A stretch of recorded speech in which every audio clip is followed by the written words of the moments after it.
అలా అందులో అజయ్ రామున్నేమైనా అంటే కొడకల్లారా ఖబర్దార్, ఒళ్ళు దగ్గర పెట్టుకొని ఉంటే మంచిదంటూ ఒక వీడియోని చేసి రిలీజ్ చేయగా ఆ వీడియో కొద్దిసేపటికే వైరల్ అయింది.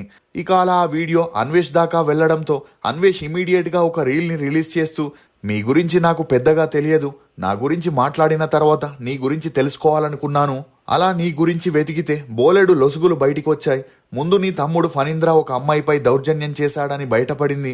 ఐఏఎస్ ఆఫీసర్ కొడుకులైన మీరిద్దరూ చేసిన పనులు ఎంత నీచంగా ఉన్నాయో ప్రత్యేకంగా చెప్పనక్కర్లేదు. నువ్వు కాండమ్స్ గురించి కూడా రివ్యూ ఇచ్చావు, అది నీ కంటెంట్. ఒళ్ళు దగ్గర పెట్టుకో, నీ భాగోతం అంతా బయట పెట్టేస్తా. నా గురించి మాట్లాడే అధికారం దమ్ము నీకు లేదు. ఆ వీడియోని వెంటనే డిలీట్ చేయకపోతే నీ భాగోతం మొత్తం బయట పెడతాను అని హెచ్చరించడంతో ఆ వీడియో రిలీజ్ అయిన గంటలోపే అజయ్ తన ఛానల్ నుండి ఆ వీడియోని డిలీట్ చేశాడు. ఇక అలా ఎప్పుడైతే అజయ్ ఆ వీడియోని డిలీట్ చేశాడో అన్వేష్ని విమర్శించిన వారందరూ అజయ్ని కూడా విమర్శిస్తూ తన ఛానల్ని అన్సబ్స్క్రైబ్ చేయడం మొదలెట్టారు.